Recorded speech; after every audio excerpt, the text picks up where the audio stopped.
Estamos de volta com o TV Câmara Entrevista e, segundo uma cartilha publicada pela Secretaria de Direitos Humanos da Presidência da República de 2013, os seres humanos necessitam de lugares onde possam se proteger de condições climáticas desfavoráveis e também de locais onde possam estar resguardados dos perigos da natureza e das ruas. Os seres humanos precisam de um local onde possam pensar sem interrupções, interagir com outros seres humanos com privacidade, conservar suas memórias e expressar sua individualidade. Viver sem máscaras e repousar depois de um longo dia. Por essas e outras razões, a moradia adequada é um dos direitos humanos garantidos a todos pela legislação internacional e também pela Constituição brasileira. Esse direito fundamental foi reconhecido em 1948 pela Declaração Universal dos Direitos Humanos e também em 1966 pelo Pacto Internacional de Direitos Econômicos, Sociais e Culturais da ONU, tornando-se um direito universal, ou seja, habitação, moradia é um direito universal. Sobre isso, a gente está conversando sobre regularização fundiária com a Fátima Rangel, que é presidente da Fundação Prolar, e com a Lucimar Ponciano, que é presidente da Câmara e também líder comunitária. Sobre isso, eu queria perguntar para vocês sobre os programas. A gente já falou sobre regularização da minha área, do meu terreno, eu que faço parte da população de baixa renda. E o que eu poderia fazer para regularizar edificações? Vocês têm um programa de regularização de edificações.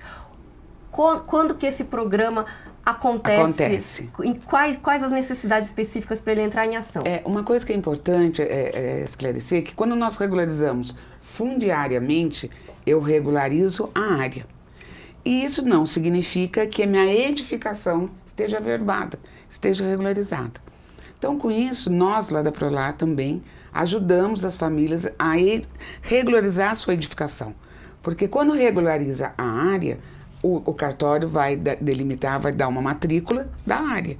Então, daí nós precisamos regularizar a edificação. A casa já é outra coisa. É outro trabalho, é outro processo. E nós lá também estamos ajudando as famílias de baixa renda. Aí vocês têm uma equipe, engenheiros, alguma coisa que vão olhar ali a casa e vão falar, olha, aqui está com perigo. Todas as famílias que chegam a Prolar com algum problema de habitação, que eles entendem, nós encaminhamos um engenheiro e um assistente social.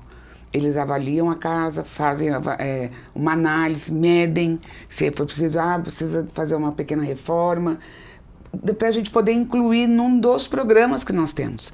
Além da regularização fundiária, nós temos vários programas para soluções habitacionais, né? Esse era um deles.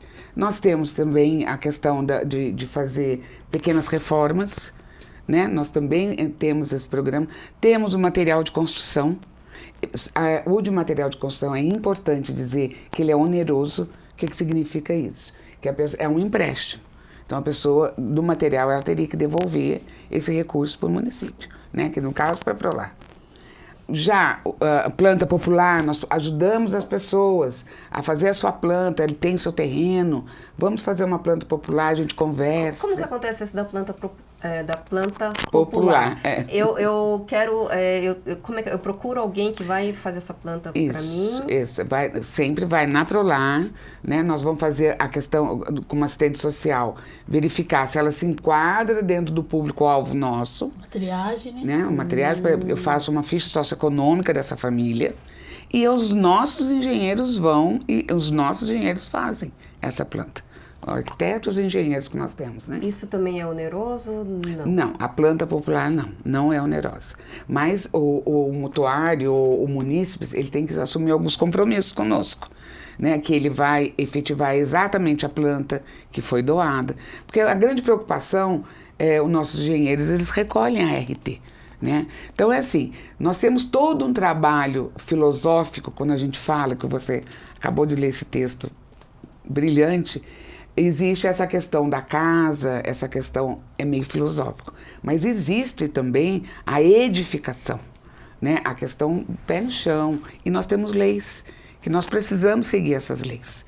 Então o que é importante? A pessoa vai lá e pede uma planta, o nosso engenheiro faz e se compromete, né? Foi, ele assina por aquela planta. E a pessoa sai de lá e não cumpre. E daí, né, porventura pode ter algum problema. Daí esse engenheiro nosso vai responder.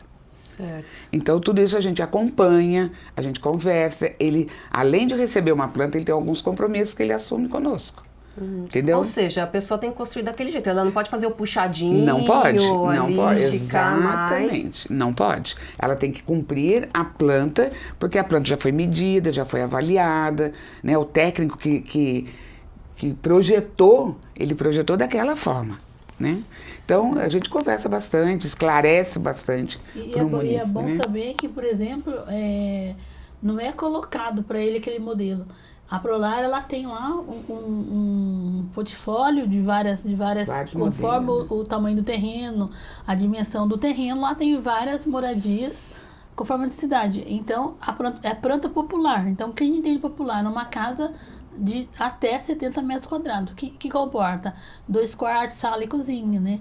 E é interessante saber disso, porque muitas vezes a gente sabe que o trabalhador ganha muito pouco e precisa ampliar a sua casa por causa do número de filhos, né? Então é interessante saber que tem essa porta aberta para ajudar, porque já economiza. O dinheiro do engenheiro, do arquiteto já economiza, se ele se enquadra dentro dos critérios econômicos, né, e sociais para ser atendido pela Prolar. E assim, e a gente vê também que tem os outros programas, que nem a Fátima comentou, da cesta básica de material de construção. Eu tenho necessidade de ampliar minha casa pelo número de filhos que eu tenho, né? Tá pequeno, mas assim, não tem como eu ir lá e às vezes até consegue, às vezes até a própria pessoa tem noção de construção, ela pode edificar, mas ela não tem o dinheiro para comprar o material. Então daí a cesta básica de material de construção é cedida, tem um valor, um piso, uma base, e ele compra o material e paga mensalmente, dividido em várias vezes para Prolar. Então não aperta, porque a Prolar que vai comprar no depósito aquela lista de material de construção e vai entregar para ser construído. Então assim, eu vejo que hoje a Prolar ela tem planejamento. Porque quando eu trabalhei na Prolar, por exemplo, eu já tive a oportunidade de trabalhar, de construir levantar 2 cômodos para um servidor que recebeu a cesta básica de material de construção e, lógico, o depósito vendeu. Então ele quer receber. E quando que ele recebe? Quando ele entrega o produto, né? Porque hoje a gente sabe que a prefeitura é assim. Ela só pode pagar depois que ela foi executado o serviço ou concluído o serviço. Então, o que os depósitos de construção faziam? Então lá, vamos atender lá o senhor José lá. Então entrega toda a cesta de material de construção de uma vez na casa dele. Só que ele não arrumou mão de obra ainda, ninguém foi lá fiscalizar, não deram a planta popular para ele aprovadinha, né? Então não seguiu os passos. E o que aconteceu? Colocaram o caminhão de terra, a rua é declínio, levou, choveu, perdeu quase tudo. Então daí a gente ficou sabendo, juntei meus tios, a gente ia lá final de semana e a gente fez a casa. Mas assim, se a gente não tivesse iniciativa de ajudar alguém, de mandar nosso tijolinho pro céu, que a gente se preocupa com caridade, né, Fátima? Isso é importante. Material tinha se perdido tudo. Então, eu acho que essa hoje, a gente vê que tem hoje, a gente pode dizer que tem um setor público que pensa, que planeja para atender a população na questão de moradia, né? Então, assim, a gente fica feliz que está mudando esse rótulo. Então, não é atender por atender, né? Então, assim, esses critérios é necessário. E eu acho que a população tem que correr atrás dos seus direitos, porque, assim, como a gente viu, tem portas abertas, né, para acolher aquele que precisa. Que quem ganha mais de 3 salários mínimos pode ir na Caixa Econômica, ir lá e financiar a sua casa. E sair do aluguel também, né? Que eu acho que é muito bom sair do aluguel. Então, tem vários meios, mas muitas vezes as pessoas elas não vêm atrás de buscar o seu conhecimento, de conhecer os projetos, os programas. A Prolar hoje ela tem mais de 4 programas que só auxilia. Não é só regularizar o território, também a casa. Exatamente. Que nem lá, o trabalho que eles fazem é um trabalho completo. Às vezes tem lá uma casa que tem uma pessoa que fica doente por conta da construção, né? Precisa rebocar, precisa pôr piso, a questão da bronquite. Então, esse relatório social, essa visita técnica social é para exatamente isso, fazer o levantamento e se preocupar no atendimento que você leu aí na Carta dos Direitos Humanos, do habitat, né? Se é agradável o lugar onde que eu moro. Eu trabalho, eu preciso repousar a minha cabeça, né? Então eu preciso ter um lugar tranquilo para fazer isso, um lugar seguro. Então tudo isso faz parte, está dentro do planejamento da regularização fundiária. Agora eu fiquei curiosa, por exemplo, vocês não identificam que uma edificação ela não está legal, está com riscos, porque eu imagino que o pessoal né, precisa levantar uma casa e às vezes não constrói com o alicerce que precisaria ter, de repente com as colunas, as vigas que precisariam ter, né, com retinho, como precisaria certo. ser. Vocês identificam, os técnicos identificam que a casa ali está condenável. Está condenável, isso. Como que é o processo aí dessa família? Olha, dentro da Prolar, todos os programas que nós já falamos, existe hoje um programa que é bem recente, que se chama Bem Morar. É um programa que nós reformamos casas. Daí nós reformamos mesmo. Parceria com outras secretarias, a infraestrutura, o SAI nos forneceu, eles nos forneceram um empregado, um pedreiro, nós temos o nosso lá também. Então, quando a pessoa chega, né, a gente faz toda a questão do social, é fundamental. É o primeiro passo. Eles vão até pro lar e dizem qual é a ansiedade deles. Preciso reformar minha casa. Ótimo. Então a gente vai tentar em que programa ele se enquadra melhor. O Bem Morar tem todas as regras, inclusive o limite do Bem Morar são R$10 mil. Então essa casa que você falou... Essa casa é identificada sempre através de uma provocação. Vocês não vão descobrir, por exemplo... Não vamos. É através de uma provocação mesmo. É uma demanda que ou alguém indica, uma outra secretaria, ou mesmo a Defesa Civil, quando, né? E daí a gente não... Hoje, nós não temos como chegar e ir buscar isso, né? Então, essa pessoa chega e nós vamos tentar enquadrar no Bem Morar. Então, essa casa sua está tão problemática, R$10 mil não será suficiente. Então, esse programa não é adequado para essa casa. Porque o Bem Morar, por exemplo, ele não edifica nada. Nós não vamos construir mais um quarto, 2 quartos. Nós vamos reformar a casa. Então, a questão da saúde, a gente vê muito que está... né, não tem piso, não tem azulejo, o banheiro numa condição... que a família tem que ser retirada por um tempo? Então, por exemplo, nós estamos, inclusive, vamos inaugurar a primeira casa do Bem Morar, prontinha. A família toda saiu, né? Eles foram para casa de uns parentes, porque realmente nós tivemos que fazer um trabalho lá grande, né? De piso, azulejo, e tem uma criança bem novinha. Então, eles saíram, eles mesmos, por eles saíram, mas se for preciso, a gente vai trabalhar com a família dentro mesmo, né? Então, esse é um programa, são pequenas reformas que é viável. Tem o material de construção, de repente a pessoa, não, eu sou pedreiro, eu consigo fazer na minha casa o que é preciso, só preciso do material, como a Lucimar falou. Então, nós temos o programa de material. Eu só tenho um terreno, eu preciso edificar. Então, nós podemos fornecer a planta popular e o material. A gente pode fazer isso, né? E ele se propõe a edificar. Daí nós não vamos edificar para ele, né? Porque daí não é viável isso. Então, ele vai edificar, a gente vai acompanhar essa obra. Nossos engenheiros e arquitetos acompanham, mas não é viável de edificar. Então, existe assim, uma forma de nós estamos tentando organizar a cidade.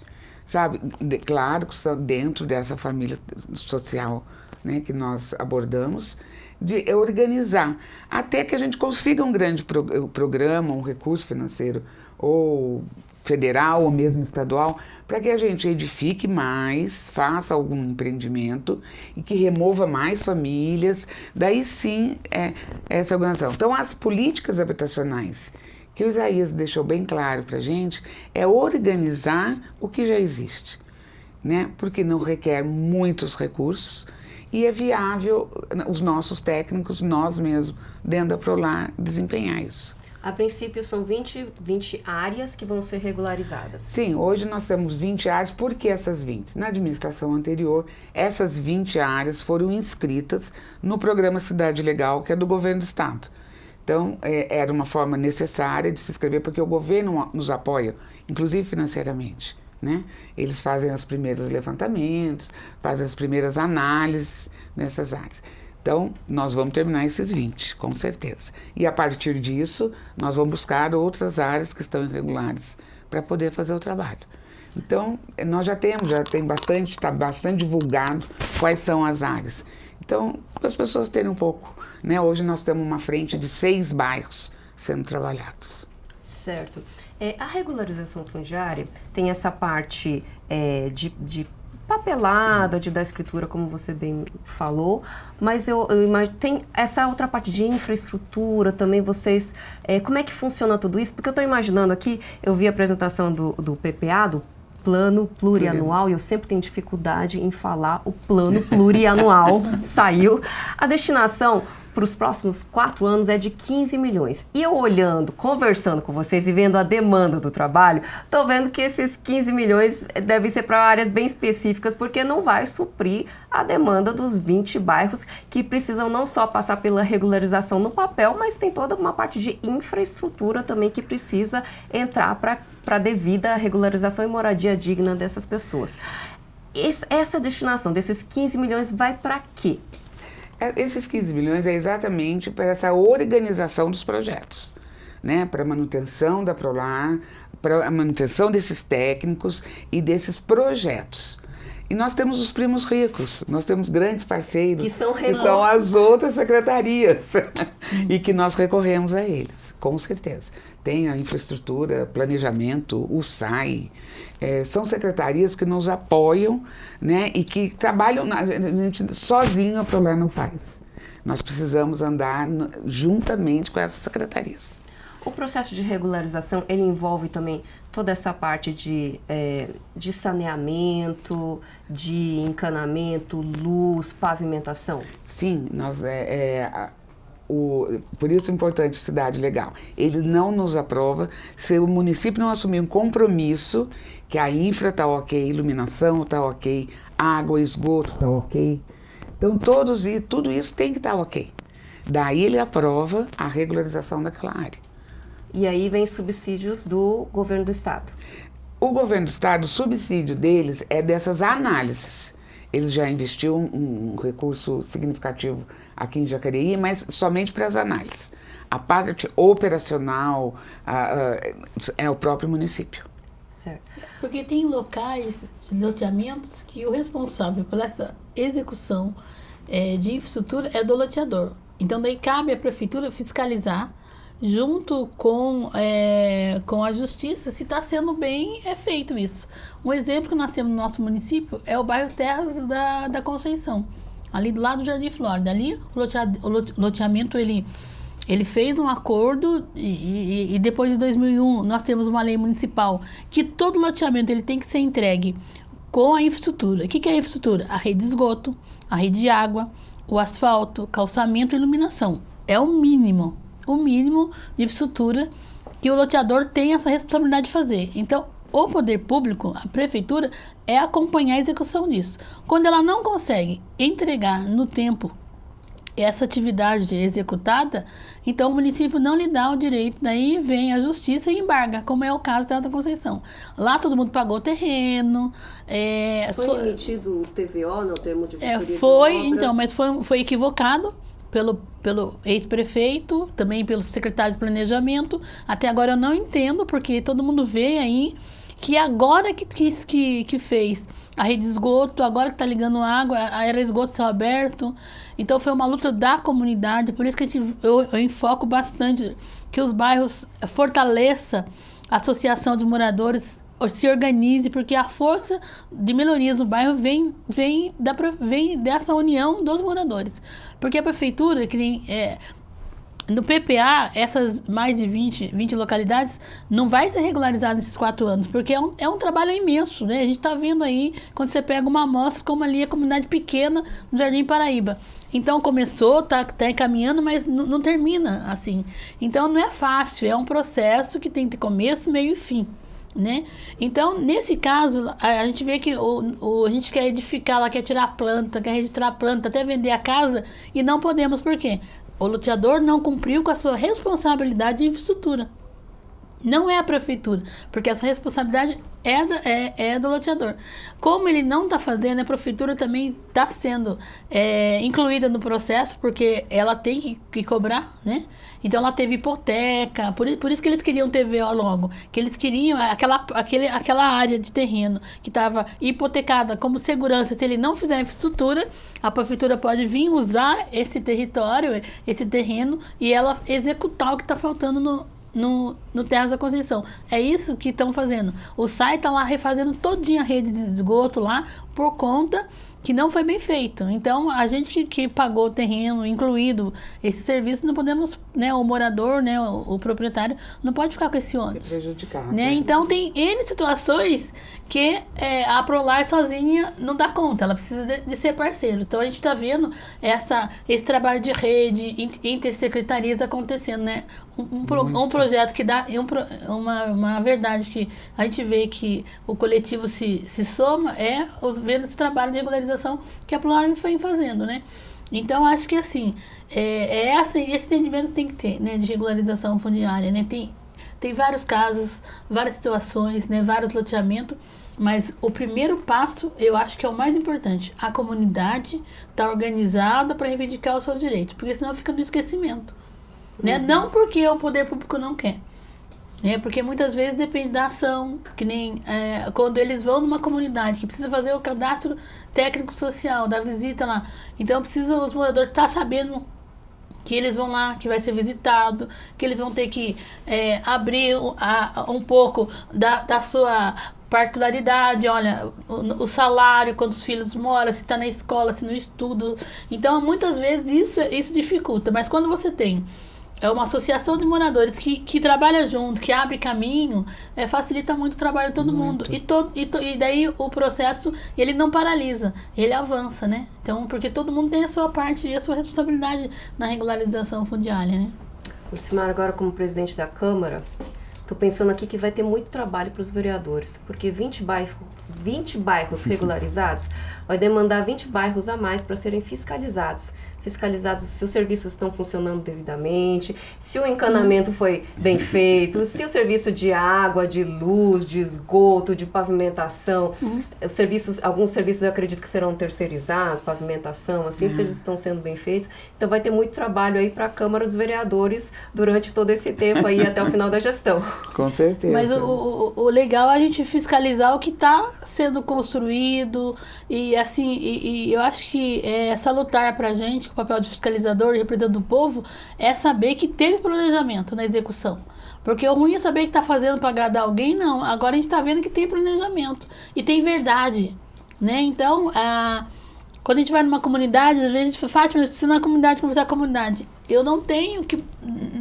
A prioridade não é lá agora. Então, ela vai na comunidade e esclarece. Olha, nós estamos cuidando dessa região, dessa comunidade, aqui nós vamos começar a estudar. Então, essa verdade que a população precisa entender, né? Porque o poder público ele não consegue revolucionar ou cuidar de tudo de uma vez só. Então, são 20 localidades diferentes. E cada uma diferente. Então, a situação que for só diagnosticar lá um território e for só dar o título de moradia, esse é o menor. Mas tem umas não, tem umas que é cuidar de tudo. Primeira coisa, é acalentar aquela população que estava, como diz, assombrada, porque vamos nos tirar daqui, onde que vamos? Então preocupa, né?